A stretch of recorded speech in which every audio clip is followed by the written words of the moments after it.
Finally, another TV show. And in 1 month, things have changed dramatically. And Dave's a nice guy that's our producer to let me kind of give a little bit of update before I introduce our topic. I feel like I'm on the holiday, just exhaustion. But what's happened with the radio network, as I've said before, we're syndicated on 90 plus stations, heard over 1 million people. We got mentioned by Education World as one of the recommended podcasts for teachers. That was one of the great honors, but also that what has happened in this time period is we're going back to one of our local stations in Pittsburgh.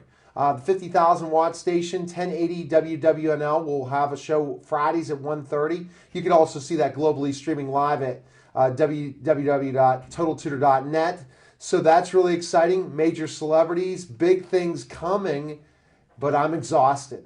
And so I thought a timely topic today, bring my great co-host, who's the parenting expert that just really I learned so much from. So I want to welcome back to the program, Dr. G. Dr. G, how are you? I'm great. Thanks very much for having me. I'm so happy you're here at the studio, but you're going to say, we were talking, tell me right now how things are so busy this time of year. It's absolutely true. I see it in my patients all the time, right? That they come in and November, December are harder on people's psyche and on their bodies than any other months of the year. Exactly. You feel this exhaustion. One of the things I ended up doing is I was simulcasting from the Miami Book Fair, and we interviewed in 2 days, right before Thanksgiving, over 40 authors, and it was so exhausting. I mean, a variety of them, but it just seems like since Thanksgiving, it's just been craziness. A blur. And see, look, we're parents. We're saying it's a blur. Imagine what's happening to our kids. Imagine how they're, and especially even in school, how things kind of change. So I thought today's topic would be the holiday slide. And you and I were talking before the recording, and you said to me, well, isn't this a time for them to relax? So here's the point where a lot of teachers are coming out with these, and also educators, about the concern of the holiday slide. It's a 12 days off mostly, and it's a time where they lose sometimes their academic ability. So do you believe in the holiday slide? That's the first question. So what I would say is I certainly believe in the summer slide. Okay, right? The research I feel like is really clear that when kids are off for 3 months in the summer and don't really focus at all on any of their academic skills, even if they're not sitting down in a class, but they're not practicing much of anything, then we know that it takes the teachers a real documented amount of time in the beginning of the new school year to catch them back up to where they were when they left in June, right? I haven't seen research, just not my field, to know how much do teachers feel like they lose when they come back in January. See, and that's a great point. That I think that it's more about it. This is where it really starts. The first quarter is a review.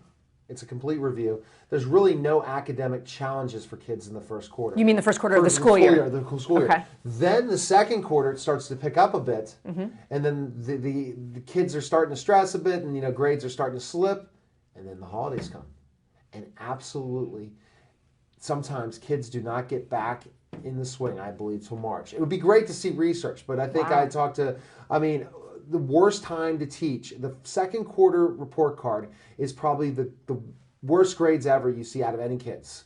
Is second quarter, because just think of it. You're going from the beginning of, let's say, like Halloween, right? Halloween starts you thinking till the middle of January, but think how many interruptions, how many days are really in school. Well, and beyond that, where's your head, right? For kids, I think a week before Halloween, they're more in their Halloween costume for kids in elementary school than they are in school, even though they're sitting at their desk, right? So, and then even when you start to think, I think that there is, we talked on one of our previous shows about parent-teacher conferences. So that refocuses the family on education. And that usually happens right around Halloween time, early November. Right? Yeah, right. And that really refocuses you. But then, school's off for Election Day and school's off for Veterans Day, and then Thanksgiving comes and maybe you're traveling so you miss a couple of days because of school for that. Right.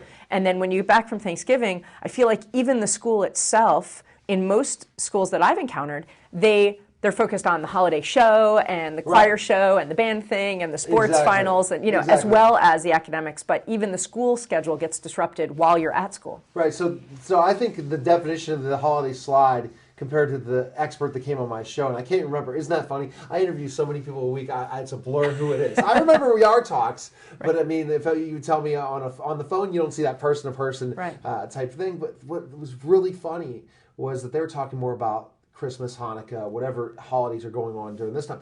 I think really our definition of the holiday side as parents is probably from Halloween to New Year's. Yeah. Where you really see a change. Let me tell you, as a tutor, the changes I see, and I will tell my parents this as well. The changes I see as a tutor is kids are on the ball first quarter. Halloween comes, the ones that are, let's say they're middle of the road, they start to slip. And the ones that are really downhill slide all the way down. So the problem I see is, and this is where our discussion's going to, let's come up with some recommendations to help. Because I was talking to one of your colleagues at Panera a couple days ago, and she talked about, we had a kind of a conversation about business and when our business is the busiest. It comes after the holidays. It brought middle of January till June, it's gangbusters. And you really don't see a huge pickup except at the beginning of the school year to October with new clients. So, but as tutors, parents freak out early January. Once that second report card comes in and they weren't paying attention to the grades, you know how crazy it is. Looking at our children, I have 4 children. You have a big family as well. We're like sitting here, let's check grades, let's do all these things, but then let's add all those other things you talk about. The concerts, the holiday concerts, the different things, the decorating for the holidays, to going to all these different services, to family outings, all these things, but we never thought about the whole thing of Halloween. So the question I wanted to ask you is, do you see that in a lot of ways where you kind of lose some of the focus on parenting involving education at these times of year, would you say? So here's something interesting. I think actually that parents right around Thanksgiving start to think more about their parenting, more about their interactions with their kids. And I think actually Thanksgiving really does start it, right? We sit around the Thanksgiving table and somebody says, hey, let's go around and talk about what we're thankful for. And we get a glimpse into our kid's character. Right? Because some kids will say something really superficial, somebody will say something really funny, somebody will say something really deep and meaningful. But whatever it is, we take that moment to take stock, I think, as a country. And right then, I think that parents start to think, hey, what's going on with my kid's character? What do they think is important? What are they grateful for? And right then, I really find that parents start to contact me and say, hey, how can I teach gratitude? Or, my child really has a passion for this thing over here, and how can I encourage that? Or, what am I really giving my kid for the holidays? I'm a very optimistic person, but I'm a pessimist when it comes to this. Maybe because, again, let's say as a physician, do you really see some of the lack of, again, kids are really sick at this time, so you're seeing a lot of them coming into to your practice and everything. Do you believe what I believe, that they lose some of the focus on some of the parenting skills at this time? If you're not talking teaching, not talking firsthand yourself, not talking what you're doing as a parenting coach, as a physician, do you see sometimes that things just get so crazy that, you have kids coming in, I don't have enough time, I have to get them, you have to get them to the doctors. Do you see any of that where they're a little bit more flighty at this time of year? I see for sure, as we talked about at the very beginning, that people are way more stressed at this time of year. Way too stressed. Really stressed out. Yeah. And I think one of the biggest problems this time of the year is with financial stress. Yes. Right? How am I going to feel like a good parent and live up to my own expectations of what a holiday looks like? Yes. If I'm not sure how we're going to afford that huge dinner and some gifts, and all the time that I'm either going to miss from work or pay for babysitting while my kid is home and I'm at work, all of those kind of stresses really layer on. And then, unexpected doctor's visits and the copay that goes along with that. And I feel like parents are more often feeling very fragile and kind of ready to break. Exactly. Ready to break, ready to, and I feel it, especially with 3 kids under the age of 7. Yes, I feel it completely. And I guess I'm not venting, but I'm tired. And I'm ready for that break. And I'm going to be very excited in a week or two when it is. I get the break, but it's a short break this year because my kids will be back in school very quickly because of the way everything lands. Sometimes you get 13, 15, 14 days. Other times you get 9 or 10. We've got 2 weeks off this year. So it depends on your school. Yeah. You know that most people, because of the snow day, are going back January 2nd. There's most schools, because of not the snow day, but the hurricane day. All right, so now that's where I think where we're at. We're heading. We're going to head into some recommendations to make sure that we can combat the holiday slide before everything goes down. If we would say from Halloween on, things start to build, maybe as a parenting coach to help parents to feel less stressed during this holiday time too. So kind of we're talking the holiday slide, not just for kids, right, but parents. Yeah, I'm hoping you can give some educational tips, and maybe I can give parents some That's tips why, for that's why I reconnecting thought, with that's family. What I thought. Yeah. Because I mean, you're right. You can't be so stressed going into 2013. You have to kind of keep yourself calm and cool and collected, which it's absolutely difficult because we are living up to so many expectations, and the kids feel it. And do you see? And so that leads also to the holiday slide as well. Okay, I can't wait to Christmas. I can't wait to Hanukkah. I can't wait to all these different things. I can't wait to all these great holiday parties. I can't wait to being off. Off, yes. The problem is, are they going to continue to work on those skills, especially if they're a child who's struggling? That this is the time when you don't stop. I was talking to a parent yesterday, and I said, "Oh, are we going to have our appointment next week?" Yeah, we're going to have it. Well, a lot of my families are canceling next week, right? Why would they do that if they're investing their time and effort into it? Because we as a society are less productive at this time and everything. Because I guess the stress of expectations. And would you agree completely on that whole thing? I think that it's not only about expectations, although I do think that that's a huge part of it. I think as human beings, we're built to need an ebb and flow. And I think that I'm somebody who thrives on a change in schedule. I was the kid in school who loved it when there was a special assembly or a fire drill or anything that broke up the routine, right? Some kids really need routine, and this time of year is very difficult for them. Some kids really look forward to it. But either way, I think we're going to talk about some suggestions for parents, how to use this break as a time to reconnect and focus on the skills that we want our kids to really improve in a way that makes them feel like it was still a vacation. Exactly. And what I'm going to bring to the table is education-wise, that you continue to work with them. You don't stop academically completely. And you can make it fun and make the learning fun. So when we get back, more with Dr. G, and we're going to talk about the holiday slide, how to combat the holiday slide. And you can utilize this in your home even in 2013, some of these suggestions. So hopefully you have a pen and paper and jotting them down. We'll be back in just a moment.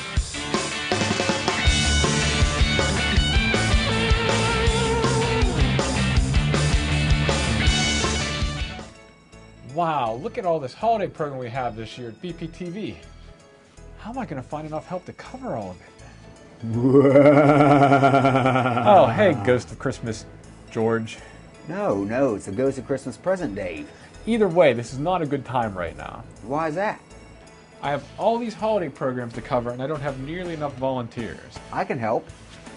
What can you do? You're a disembodied spirit. Remember that trick I showed you last year? Yeah? Watch this. Ta-da! Wow, this could solve all of my volunteer problems. Why didn't you tell me you could do that? You didn't ask.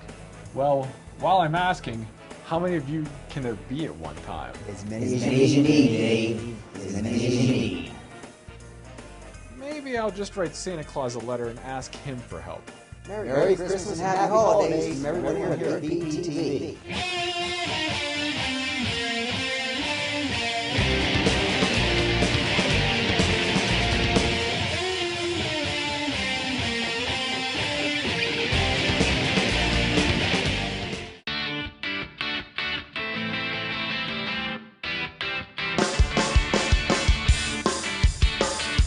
We're back to Total Education with Neil, the Total Tutor.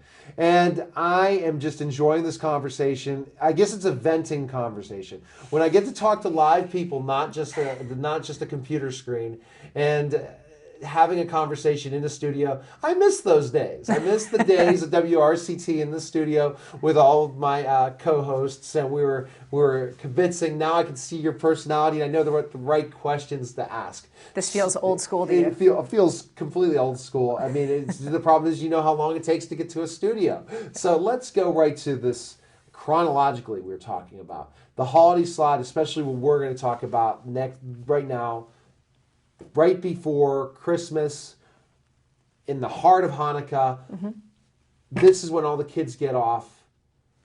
Do we think we need to prepare so we make sure that we don't have as much stress as the holidays bring? Let me ask you, when you wake your daughter up for school in the morning, right? Every day. Okay. Yeah. Is she counting down the days? Oh, yeah, she's Till counting. vacation? Yeah, she's counting. Because I got to tell you, the first words out of my kids' mouths when I woke them up this morning were, how many more mornings until we don't have to get up for school anymore, right? So everybody's really thinking about what's coming. Exactly. And parents, I actually saw a friend yesterday, and I said to her, you counting down the days till vacation? And she said, maybe in the bad way. Like how many days do I have left before they're off? And there is this sense of, how are we going to feel that time? Is it going to be more stressful as opposed to less stressful? And what that is, the basis of the difficulties we have at home, whether we have teenagers, young adults, or very small children, is their expectations for that vacation versus our expectations. Right, exactly. So what we have to do beforehand to have our best shot of having a really enjoyable time and a really productive time, some of it, is to plan it. So I'm going to suggest that at the dinner table sometime in the next few nights, you say to your kids and to your wife, hey, what 3 things are you really looking forward to about this vacation time? And see if you can't get your family on the same page, right? And not to convince them that your things you're looking forward to are what they should be looking forward to, but you might be surprised. Ava might say to you, I'm looking forward to being able to have a play date every single day. And you think to yourself, oh, we really had not been planning that. And you say to her, okay, tell me a couple of other things. And she comes up with a couple of other things. You go around the table and then you say, okay, for us to each get to do at least 2 of those 3 things, probably you're not going to be able to have a play date every single day. Right. What if you had a play date every other day? Would that still feel really fun and vacation-like? And she will probably say, yeah, every other day sounds great. Exactly. Because now she's heard the other things. Right. She's reminded of the other things that are going on. Because maybe your wife says, well, I'm really looking forward to that family party at Great Aunt Bessie's house. Yes, right? yes. And she's, oh, yeah, I really like that. I'm going to see my cousins. That'll be great. Okay, so the days that we have those other things, we won't. But let's sit down with the calendar. And that's going to be your next step. But first, have that State of the Union conversation. Maybe first with your partner, if you're worried about some conflict, and then with your kids, or just the whole family together, and get everybody's feedback. You might find that one of your younger daughters is just looking forward to playing dolls with you. Right. Right? So it could be very simple. It's a suggestion that I guess you need to have video cameras on. Maybe YouTube this because this is me and Mr. Social Media. Because could you imagine what I asked my 3-year-old and the answer my 3-year-old gives? Your 3-year-old will probably say the cookies. Right? I'm really looking forward to the cookies. Or I'm really looking forward to the Christmas tree. Right. That's great. Those are easy things to check off your list. But when you go during your vacation and you're making some cookies or you're enjoying some cookies, you can say, hey, this was on your vacation list. Look at us doing this. Isn't this great? And they can really learn to plan ahead and then enjoy the moment. Yeah. But this way, you get to match your expectations. I say this all the time to the parents that I speak to when I speak at universities. I often speak at parents' weekends. And one of the topics they ask me to talk about is getting your kids home for winter vacation. Because they've been away at school for several months where you checked in with them, but you didn't know where they were at any given moment or what time they went to bed or what they were doing. Right. And now they're home in your house again, and you expect to know where they are and when they're going to be back and things like that. It can be really full of conflict, right? The kids are thinking, well, I'm an adult now. I don't have to check in with anybody. Exactly. And you're thinking, this is my house. Where were you? So matching expectations, saying to your middle school child, hey, there are 5 holiday parties on our calendar, and we need you to be at 3 of them, but you can pick, right? And they're thinking, oh, those holiday parties, your work holiday party, Dad, that's the most boring thing I have ever been to. You want me to dress up, be polite, talk to people I've never met before in my life, and there's nobody there I want to hang out with, right? It's like torture, I'm pretty sure, for most kids from the ages of like 7 to 20. Right. And yet we want to bring our kids to our holiday party and introduce them to the people we work with and have them look great, right? It's a nice pride moment for us. Right. We should trade that for something they really want to do because there's nothing in that for them. And I don't just mean that there should always be something in it for our child, but really we're asking a lot. You know what I'm hearing you is it's making me nervous about the holidays now. I'm not thinking about it because it's nonstop. I feel that I think as women a lot of times you guys are planners. Mm-hmm. Guys are like, let's just go with the flow. It's time. What's next? What's next? The break, okay? Sure. I don't want to get this calendar out. You're stressing me out already hearing all this. But look at it this way. Mm-hmm. One of the things I want you to put on your calendar is some time just for your nuclear family. Yes. Some decompression time. Yes. Right? So that you can look back in January on your holidays when somebody says, hey, how was your vacation, right? And you can feel like there were some moments that felt like vacation. There were some moments where you looked around at your family and thought, this is why we do all the things that we do, to make moments like this possible. And that's so true. And you're such the organizer in a way, saying, okay, get this in the calendar, get this going. When you talk to parents about this, what is their response to this? Do they think this is over? Yeah, I was talking about some activities for education, which I'm going to be talking about next segment. This seems very, very, very, very, very detailed, thorough. What if people just want to fly by the seat of their pants at this time? Do you think that's an okay thing? I think that's probably what leads to the stress, because you get pulled in directions. You get pulled by the in-laws. You get pulled by your parents. And you really don't get a chance to relax. For some people, relaxing is no calendar, right? Yes. It means no schedule. And they think that what I'm suggesting sounds so regimented and so difficult. And what I would say is, great, fine, no calendar. But have the conversation, not for putting things on the calendar, but have the conversation that says, what 3 feelings are you looking forward to for the vacation? What will make you feel like this has been a great vacation when we look back on it? What will make you enjoy? What moments or what traditions or what experiences or what emotions really will fulfill you and help you recharge? That's so true.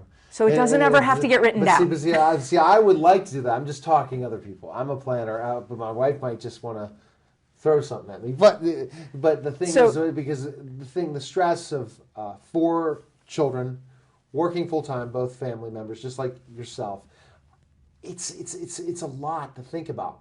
All that time with the kids, especially with Listen, still if a little both parents are working full time, I'm lucky not to be in that situation. But if both parents are working full time, they've already had to plan their vacation because their kids have to have someone taking care of them, right? Or if you have older Luckily, kids, my wife's a teacher, and then I'm an entrepreneur, so I'm great. So you have a little bit more flexibility. I'm not going to work hardly at all, and she will be off as a teacher. Right. So it works out really well, but then just putting it all together. Some people have to work the 26th, they have to work the 27th, the 29th, the 30th, the 31st. Right, my office is closed the 25th and the 1st. Right. And I'm lucky that I only work a few days a week, and my husband also has a flexible schedule, but a lot of people aren't in that situation. So if you're really, really busy, you're writing things on a calendar by definition, right? But if you are someone who really looks forward to the vacation for its unplanned time, then all I'm suggesting is think about, for you, what will make you feel like this was a holy time or a special time or a relaxing, recharging time, and make sure you get to those moments, at least a couple of them.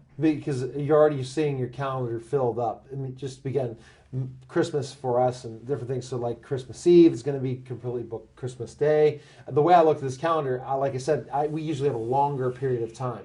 Usually the way Christmas lands on a Tuesday and New Year's lands on a Tuesday, it's not like if it landed on a weekend. You end up with a lot more time. So you could have a longer period of time. Luckily, your school is off, your children's school's off a little bit more. So it seems like a very, very rushed thing. There are also parents who really look forward to this holiday swirl, right? Yes. Where they love the fact that we have grandma's holiday party on Saturday, and there's this on Sunday, and we have the church bazaar, right? There's people who love that. And I would still say, check in with your family members. Maybe there's somebody in the family who's happier staying at home. Not all the time, but is more of a homebody. So you want to make sure that each person gets what feeds them emotionally a little bit. Well, Dr. G is getting me nervous. I'm trying to do exactly the opposite. You know, I'm not this. Let me be. I have emotion, but oh my gosh, really is it coming up? But some great suggestions. I'm definitely gonna have in the back of my mind and say, oh, okay, I'm gonna listen to Dr. G. I've done it before. I've interviewed you on my radio show. I've thought of the times. I've thought of the experts you've brought in. And I said, what great suggestions. But I think that these are great suggestions, but like you said, all families are different. Some want to have the craziness. Let me talk about when I believe my holiday slide starts when Thanksgiving comes and they have to put up all the different decorations and I have to get them out of the garage and put them all up. And soon your kids will be old enough to help. really help, not just Oh, I hope so. They will. Well, Ava will be, but the others will be years from now. But let's hope, Ava. But so, what would you say in thinking about calendar? We're going in that chronological order. After we go through the calendar, put it all down. What's the next step? So, as a parent, one of my biggest challenges is to be where I am and not have my head on the next thing, right? Oh, it's 4:00 in the afternoon. What am I going to make for dinner? And my kids will say, hey, will you play with me? My inclination is to be like, no, I don't have time, right? The holidays are a really nice time to find those little moments to actually be where you are, to not worry about what's coming in 2 hours, not worry about what's coming the next day, but actually you've done the decorating. Somebody's done the cooking. Right. The house smells really nice. Your Right. kids don't have to rush off to their next sports practice or their, Yes. or do their homework or for class, for school. So give yourself 10 minutes to take it in. And that's what I guess I will be looking forward to when it's Christmas Day, and I'm sitting and watching television, and I don't have to, and I know that there's not going to be 1,000 emails coming through, and I'll know that I have everything planned out. Next week's going to be so chaotic. I have over 35 interviews planned just so I don't do the radio the week after. So I'm the one that does That week after, I'm going to outside. recommend you particularly give your cell phone a vacation.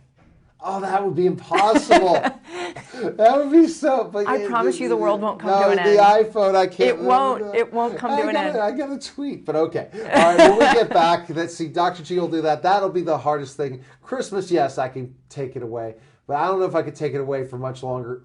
But if I'm at home, there'll be 1,000 honeydews. When we get back, we're going to go into this a little bit more. I guess I will definitely give my last segment some education tips. But this is much more, I'm having a therapy session. And that's why it's called Total Education with Neil. This is important stuff. Because if we can have our kids peaceful, calm, collected, happy, and the parents are happy, we're going to feel much better when New Year's comes. We'll be back in just a moment.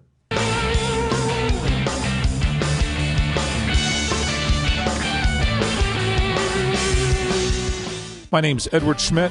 I'm the secretary of the Bethel Park Volunteer Fire Company.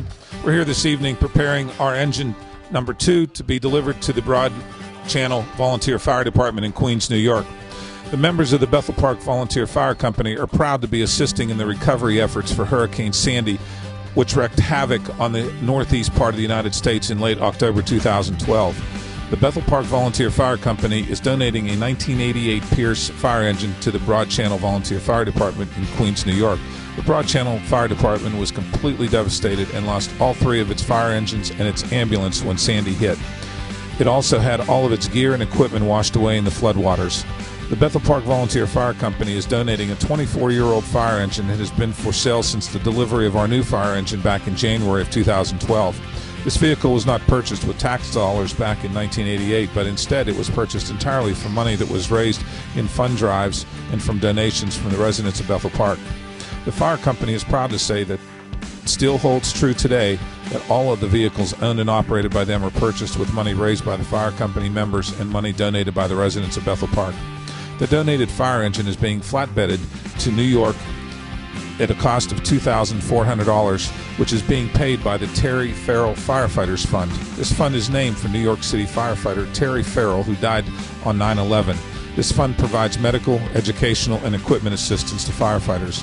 Donations to help cover shipping costs can be sent to the Terry Farrell Firefighters Fund, 1912 Wantagh Avenue in Wantagh, New York, 11793, or go online to www.terryfund.org.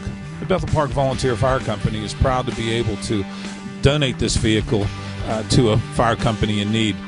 If you wish to help the Bethel Park Volunteer Fire Company, please visit our website at www.bethelparkvfc.com.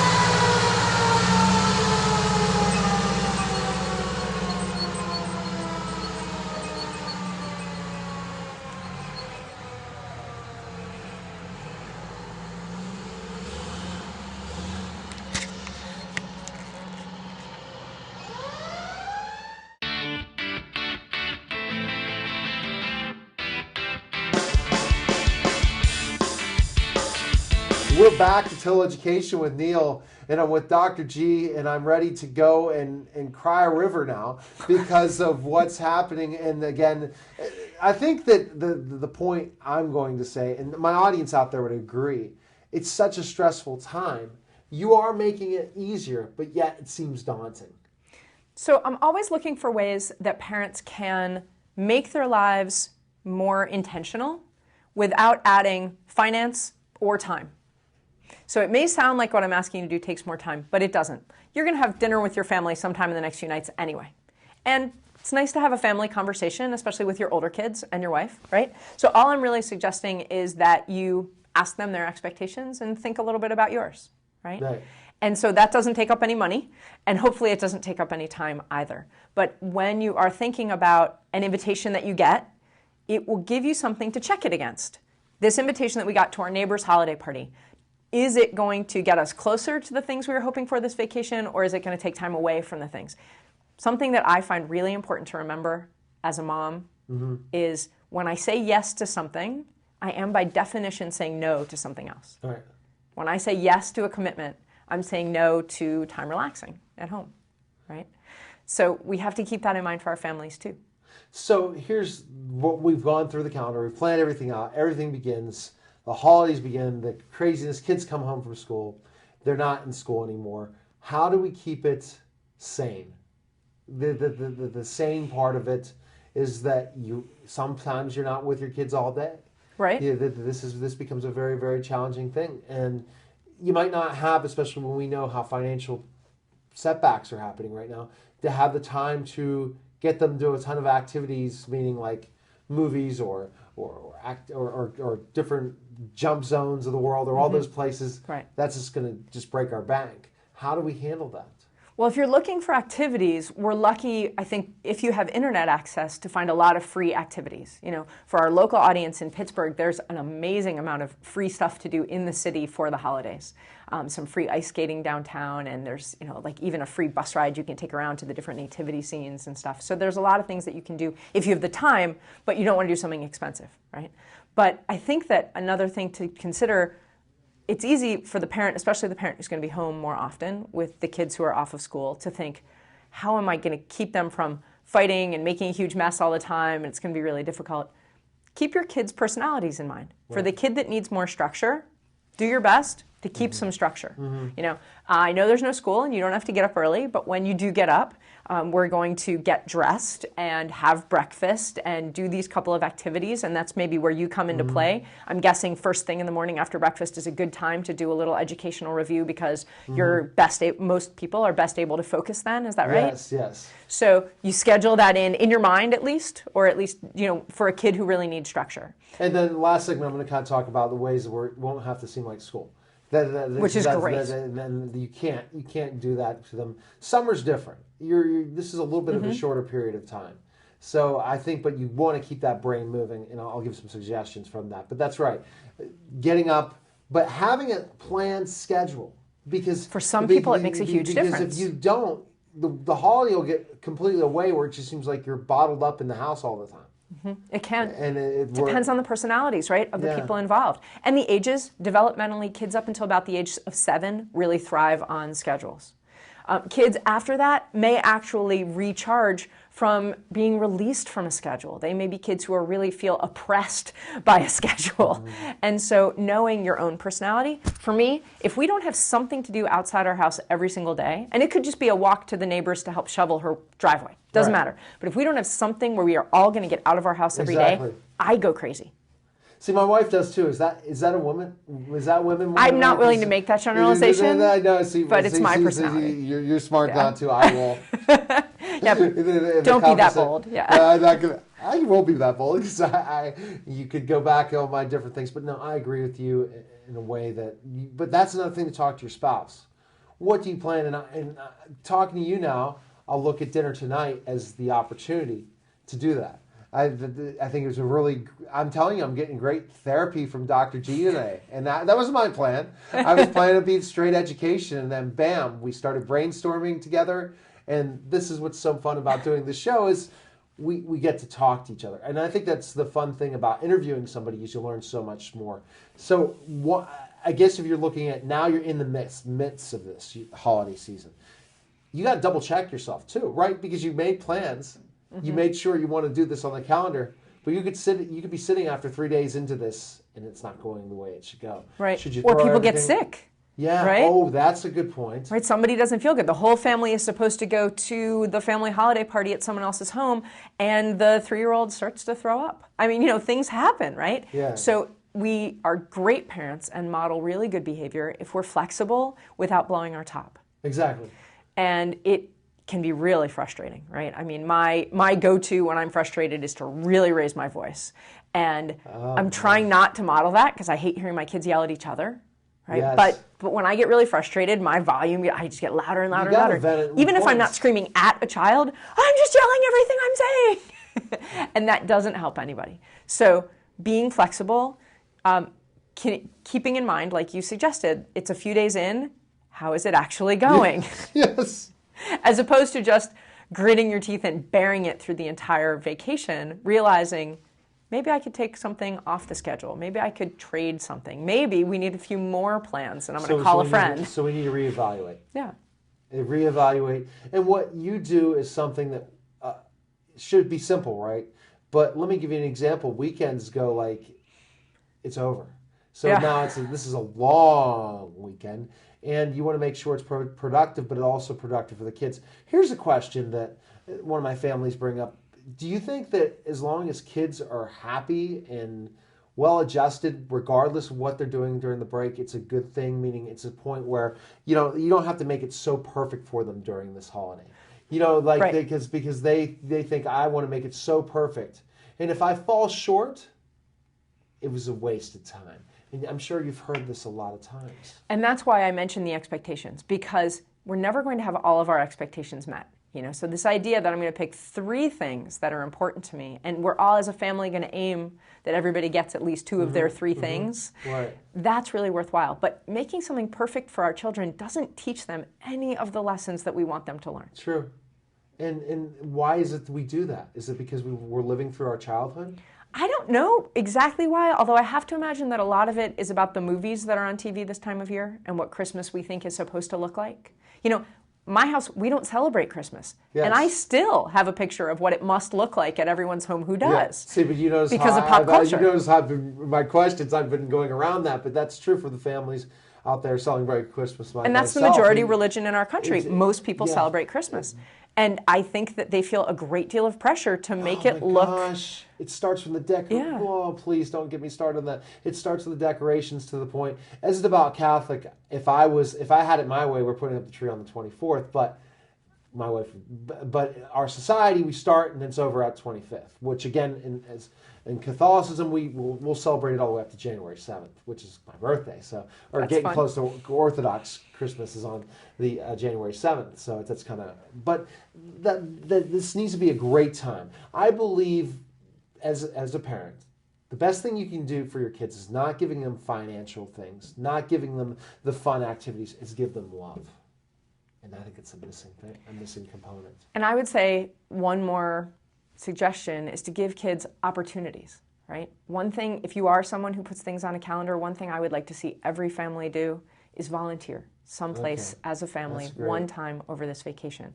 You will find that whether it is fun or difficult, that it builds the character traits in your kids that you want to see more of, that it bonds you as a family, that it makes for great pictures and great memories, but that it is about making somebody else's Christmas or somebody else's time on this very dark, right, physically very dark, very cold time of year, a little bit more warm and light-filled.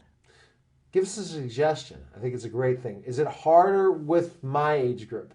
My wife says we want to do all these types of volunteering, but with a baby this age, it's a challenge to get them all out and do things. But give us some suggestions of things you do as a family to So volunteer. we've had, our youngest now is 4 of our 4 kids, but we've done this ever since they were very small. We're lucky because we don't celebrate Christmas. We have Christmas Day as an opportunity to go and volunteer, right? And there are a lot of organizations that need volunteers every single day. Christmas is no exception. And their volunteers are usually home celebrating Christmas with their families. So a lot of people need volunteers on Christmas Day and that week, right? Volunteers take vacations too. So during this time, if you happen to be staying close to home or going someplace where you know people who live locally, there are a lot of opportunities. With young kids, one of the things you can do is just take them to a nursing home. Yes. Call ahead, ask the volunteer coordinator when might you be able to come by. If somebody in your family has a little musical talent, you want to play a couple of songs on the piano and sing with your kids, that's great. But what we know is that when older folks get to see young children, it just makes them happy. It lifts their spirits. If they just go dressed for the holidays, or if they go and bring a few of their toys, and your eldest daughter brings a board game and sits and plays in the community room for a little while, helps with bingo, gets people a couple of cups of water when they want it. You know, there are lots of things to do. Most veteran centers and senior centers have events, you know, have bingo the days leading up to and after Christmas, as well as on Christmas Day. They have different events going on. Just volunteering to be helpful, taking people's coats, pushing them where they need to go if they're in wheelchairs. I think that's right? tremendous, and that's something that you need to plan. You still have the opportunity to plan that. Absolutely. And that's something, I'm glad you brought it up. I think that what I would say is it's easier, like you said, when you're able to go Christmas, because if you're volunteering, there's not as many volunteers, so they're not going to say, why you have a crying baby in the background, or this, that, and the other. But you know, I've never had anybody complain about that. That's just great. That's a tremendous thing. So I guess put volunteer on the checklist of things to accomplish. And if you're looking for a free activity, right, you said you don't want to break the bank, but you want to get your kids out and do something. Honestly, taking small kids just to play for half an hour in the community center of a senior home, that's a really good deed. It's a really nice thing. And you know, your kids will get smiled at and petted a little bit maybe if they're young enough, and you know, a couple of people want to hold the baby if he doesn't mind, and it's a really lovely thing to do, and it's a great way without lectures to pass on the values you want to pass on. I think it's a tremendous thing. So is there anything else we're missing? Because the last segment we're going to really go into education-wise, some ideas. Don't worry, we don't have to get the worksheets out, Dr. G. I got some ideas of my own and what works, and especially the areas that kids are struggling the most with. But is there anything else you're thinking about with the holiday slide? I guess we can talk about the time remaining questions. How do we transition ourselves back in? But do you believe also having a time schedule is so important? You can't have it where they sleep in too long if they're teenagers. You want to make it a productive...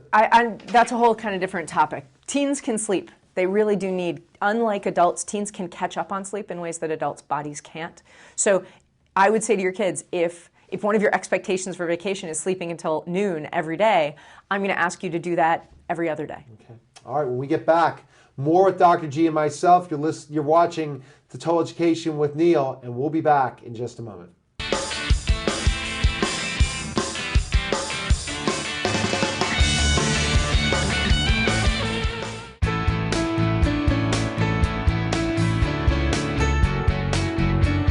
Hi, I'm John Bauer. And I'm Ryan Hatcher with Tri-Community South EMS. Did you know after your ambulance emergency, you could receive a bill in the mail, and you may be surprised to find that your insurance provider doesn't cover the full cost? With a subscription through Tri-Community South EMS, you can help yourself as well as your local EMS agency. Most insurance providers do not cover all costs for an emergency ambulance transport or the patient's copay. The cost of care provided by paramedics and EMTs ranges from $650 to over $1,000.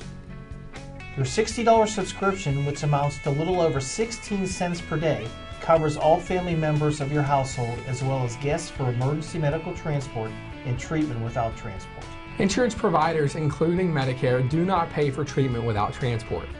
Your subscription will assure you that you do not have to worry about deductibles or copays, regardless of your insurance coverage. With a yearly subscription, the costs that come from emergency treatment and transport are never billed to the patient when insurance information is provided. We have agreements in place with surrounding EMS agencies to provide our subscribers with subscription benefits in those areas. Tri-Community South EMS does not receive tax dollars from the communities that own and operate us. In 2012, the majority of households did not subscribe to our service. Subscriptions help provide revenue to our service, allowing us to provide exceptional care to you and your family. From the staff of Tri-Community South EMS, we thank you for your support. Help us in 2013 continue to provide the highest level of care when an emergency takes place by joining our team and subscribing to Tri-Community South EMS. For more information regarding subscriptions or to subscribe online, visit our website, tcsems.org.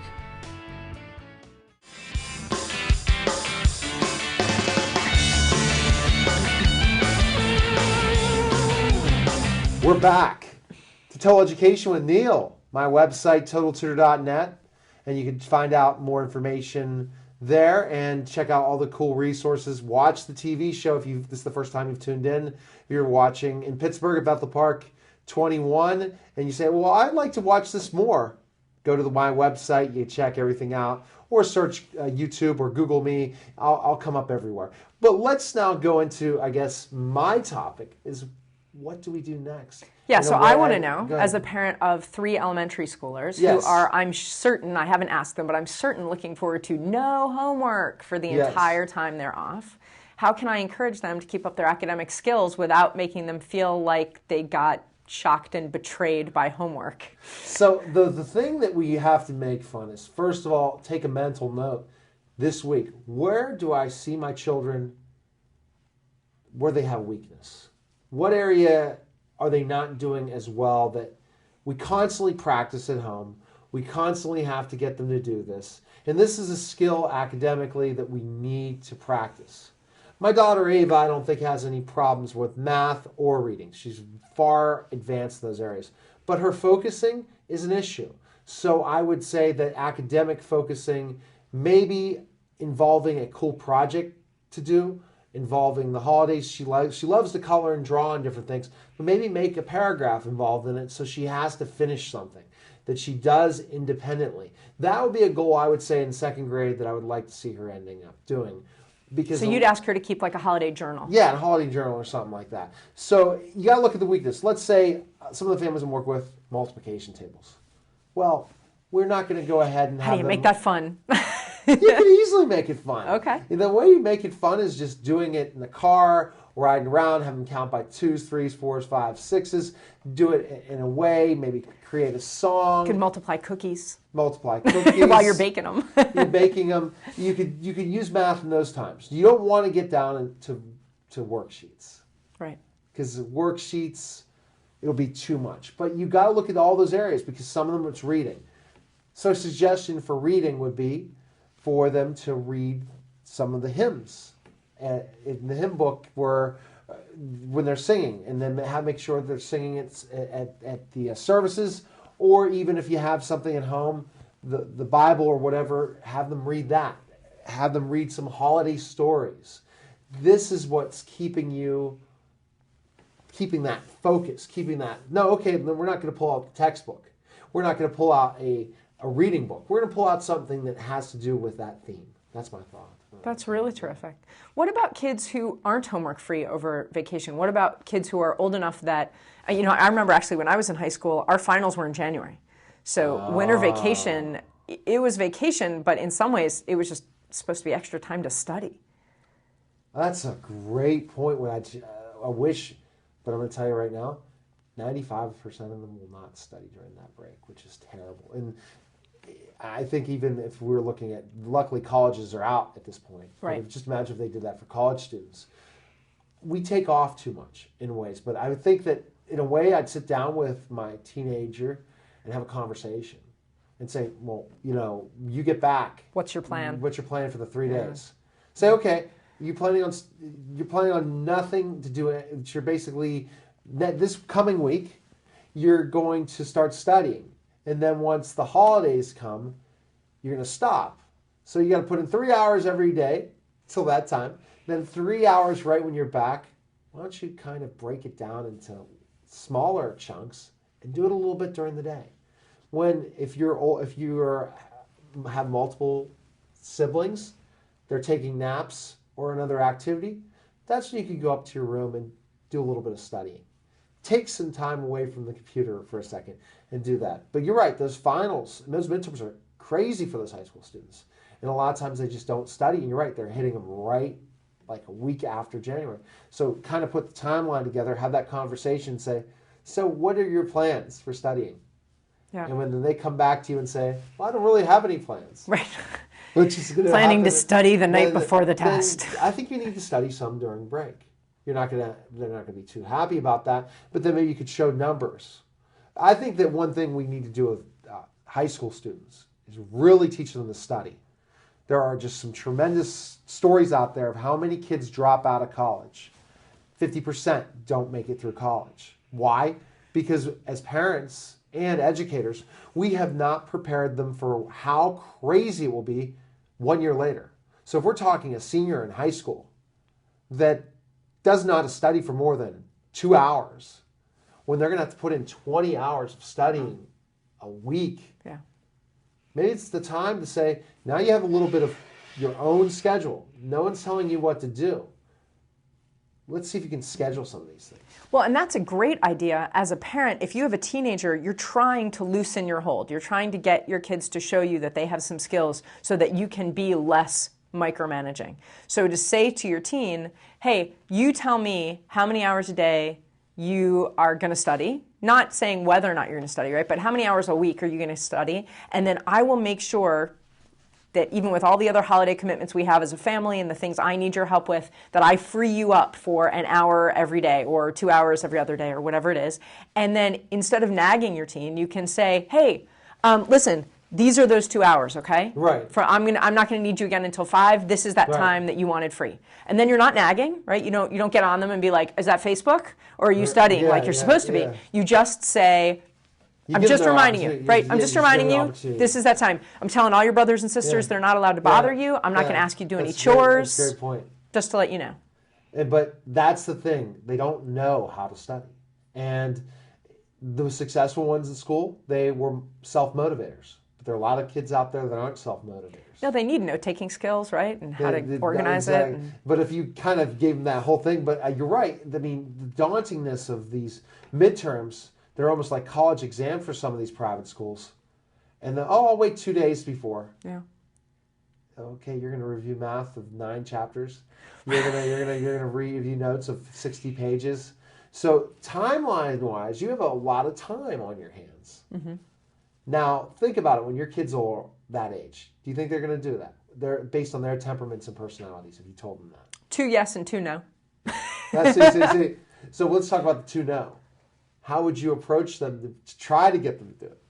Really, it depends on what their grades are, right? I mean, kids will say to you, hey, my grades are fine, so what I'm doing is working. And they're often not wrong. Then the question is, can you encourage them to take more challenging classes the next semester? Because you don't want to happen to them what have happened to other people that I know well, which is they get then into that harder situation in college or even in grad school, and they think, oh, I have no study skills. I've never had to work for it before. Right? So when you have kids that are really academically successful, that doesn't necessarily mean that they're great at studying and test taking. It might just be that the academic stuff comes more easily to them. So I think it's really a question of just being practical and saying, hey, it is not going to help either of us if I nag you to study. This is your opportunity to do it. I hope you will. And then get out of the way and let life teach them the consequences. Exactly. Give them that suggestion. So that's a great point. So that's where I would go from there. But I think there's a lot of other opportunities out there in studying, but I never thought of it about high school students. And I wish that my students out there will take the advice of Dr. G and myself and don't stop. So I'm sitting there in 2013 saying, you didn't study, because I think that's a very, very important thing. Maybe you can use social stuff to motivate your kids, because in high school, social things are often the biggest motivator, or sports and other things that kids want to be doing. And that is to say, hey, listen, the 2 weekends once you're back to school before your finals, I know you have a couple of things planned then. So if you don't want to have to cancel everything because you're panicking because you've done no studying, you can do some of it now so that you'll have that social time free then. Exactly.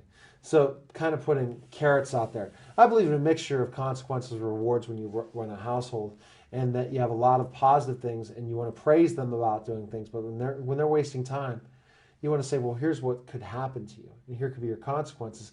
Not force them in. Again, this is a break. Our country, I would love to know the productivity of people that go into work on the 26th and go into work on the 28th or 29th, whatever. I'll call you when I get home from work on the 26th. Okay. If you'd like. Oh, yeah, I'll shoot you at work. Okay. See that? So, I mean, I'm going to... you want your doctor's office to be open the day after Christmas. Trust me. Oh, yes, you're right. Yeah. And then 27th, 28th, because it's kind of strange There's a lot of days. There's 3 days, yeah. So. Well, my husband works in an emergency department, and those are some of his busiest days. He'll work Christmas Eve and Christmas night, and it's ridiculously busy. So kind of how to do that and keep people productive. But you're right, productivity is the key. Now, I kind of, one other suggestion I would say is keep it simple. You don't want to overdo it with them, but you want to look at those weaknesses and go after them. And I think ultimately you can make a lot of fun activities. There's a lot of good things on the websites to look out for. Check out one of my podcasts. I interviewed somebody that was very, very interesting about baking and using math and just different skills. Maybe you could do research on different holiday traditions.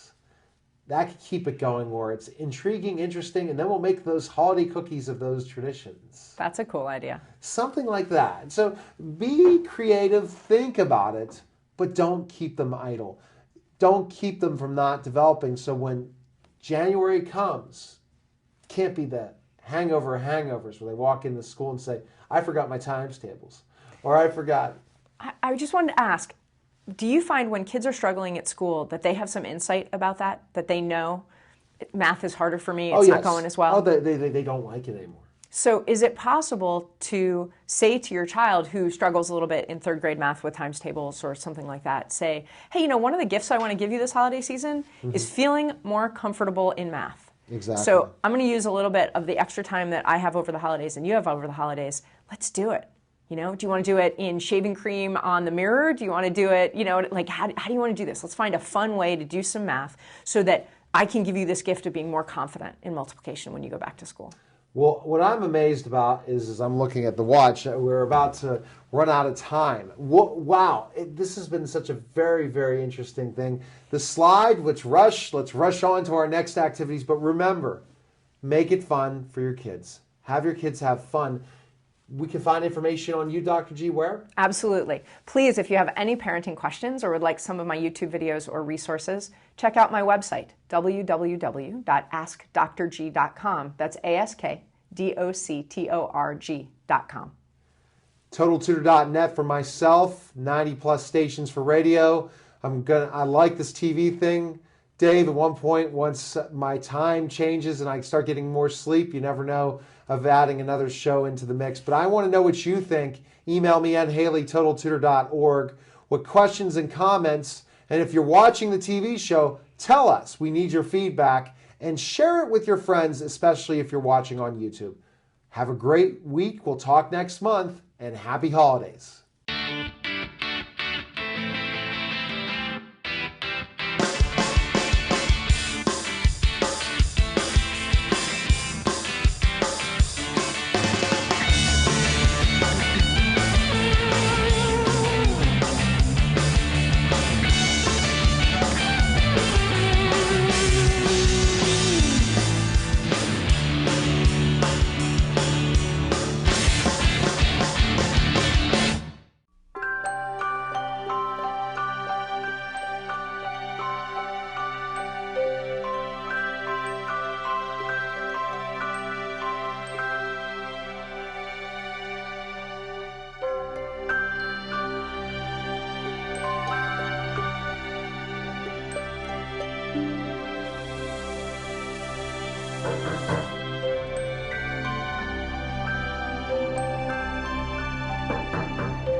Thanks to your generosity, Marines have delivered Christmas to children in need since 1947.